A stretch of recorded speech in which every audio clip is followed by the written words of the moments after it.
Enzo Recto, kalaban ang katiwalian at kasinungalingan, kakampi sa katotohanan at kabutihan. Pag-usapan natin 'to mga kabunyog itong topic na ito kasi medyo controversial ito eh.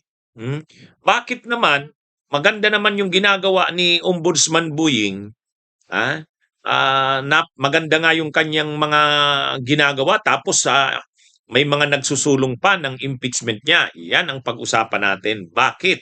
At kung may nagsusulong nga ng impeachment na yan, sino? Ano kayang dahilan? Ba't sinusulong pa nila yan? So mga kabunyog, ah, ang anong ito, hindi ko po ito gawa-gawa lang tong chismis na ito. Ito yan mga kabunyog. Tingnan nyo itong picture natin. Yan. No? Sa Abante News, ang sabi dito, impeachment complaint versus Ombudsman Rimulya umuugong sa Kamara.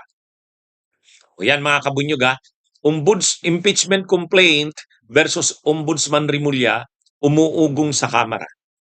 Sino ang nasa likod kaya niyan? Ano bang mga nangyayari ngayon sa Ombudsman at sa Kamara? Alam natin na ang nitong mga araw may sinusulong si Ombudsman Buying Rimulya na mga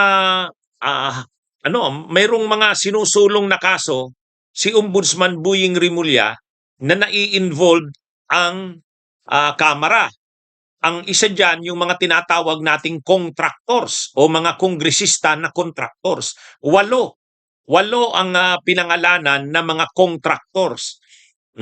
Ibig sabihin, hindi lang mga senador ang kakasuhan ng ombudsman. Mga kongresista rin na involved sa mga anomalya, sa mga infrastructure projects, mga kongresista na contractors din. Kaya ang tawag sa kanila, contractors. Actually, may dalawa na. May dalawa na pinangalanan na gumugulong na ang preliminary investigation. Si Congressman Rivera ng Nueva Ecija ba yan o Tarlac? At saka si Congressman Ang. Itong si Congressman Ang, ito yung sa party list na Uswag Ilonggo. Ngayon, bakit anong koneksyon nito sa anong koneksyon nito sa posibleng impeachment na ito na napapabalita kay kay Ombudsman Rimulya? Siyempre, ayaw ng mga kongresista na kasuhan sila. Siyempre, sa mga kongresista, walang problema kung ang kinakasuhan ni Ombudsman Buying mga senador. Walang problema kung ang kinakasuhan mga officials ng DPWH.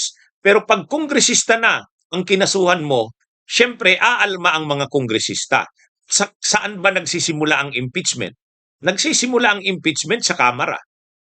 Nagsisimula ang impeachment sa Kamara.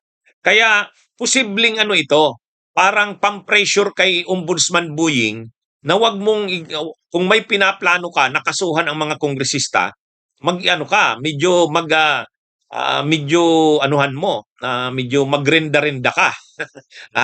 Kumbaga, alam naman natin, ang kongresista, makapangyarihan yan kasi diyan nagsisimula nga ang impeachment eh.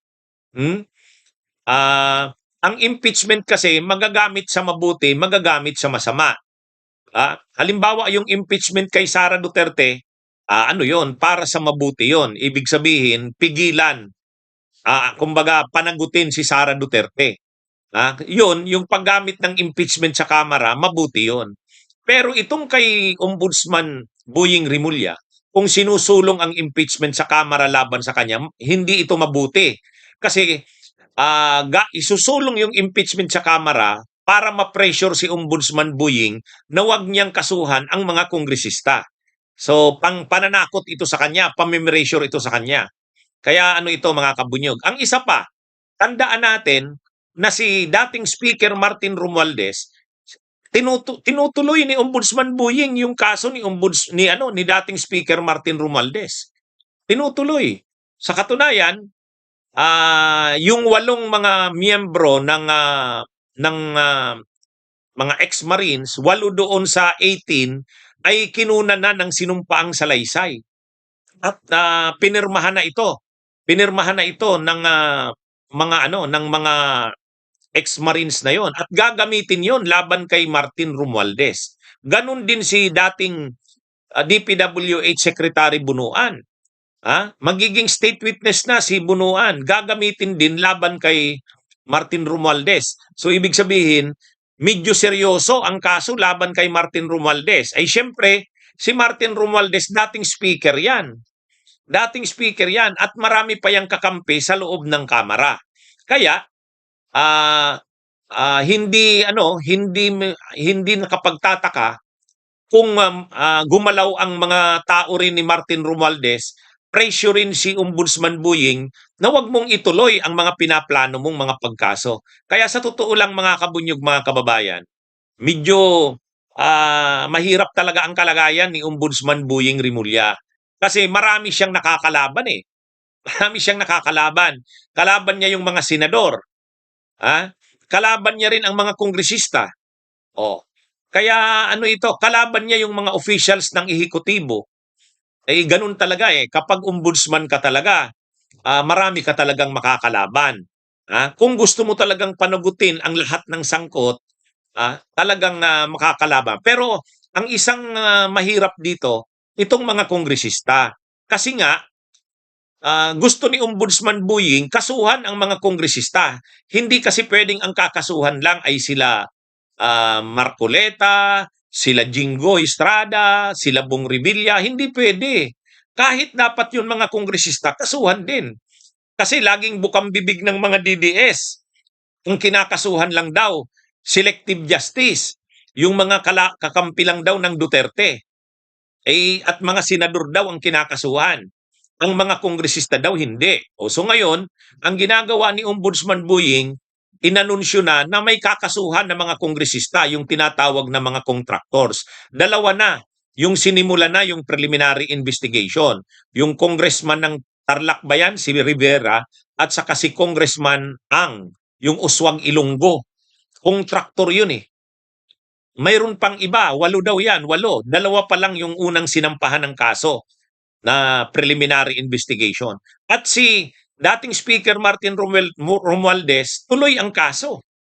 Di siyempre, gagalaw yung mga kongresista. Ano ang pwedeng pang rest back sa kanya, pang counter sa kanya ng mga kongresista? Impeachment. Ang kailangan lang naman sa impeachment, 106 ba? Pag may nakuha silang endorsement ng 106, susulong na ang impeachment ni Ombudsman Buying Rimulya. Kaya ba ang 106? Kung gagalaw pa ang mga galamay ni dating Speaker Martin Romualdez sa Kamara, posible yan. Posible yan. Kaya talaga ito mga kabunyog, mga kababayan? Hindi ito malayo. Kailan ba pumutok yung umuugong na balita na may impeachment sa Kamara na isinusulong laban kay Ombudsman Buying Rimulya? Nang binalita na may kakasuhan na ng mga kongresista. Diyan lang yan nagsimula, yung mga kaso na yan. Yung balita na yan na may impeachment na sinusulong kay Ombudsman Buying, kasabay yan. Yung binalita na may 8 contractors na kakasuhan at nauna na 2 kaagad ang isinalang sa preliminary investigation. At yung kaso kay Martin Romualdez isusulong na. So medyo ito, para kung totoo man ito na may impeachment kay Ombudsman Buying Rimulya, posibleng ito, yung mga kakasuhan ni Ombudsman Buying na ombudsman na mga kongresista gumagalaw. Ang pressure ito sa kanya, wag mong ituloy kung ano man ang plano mo, wag mong kasuhan ang mga kongresista. Kung hindi, i-impeach ka. Pero sa tingin ko naman, hindi pa pressure dyan si Ombudsman Buying. Tuloy yan. Hindi nga siya na-pressure ng rally ng mga iglesia. Bunyog, bunyog, halikan na kasama ka. Bunyog, kapag buklod ay may pag-asa. Luzon, Visayas, Mindanao, isa ang pananaw. Sa bagong Pilipinas ang bunyog isisigaw. Bunyog. nyo.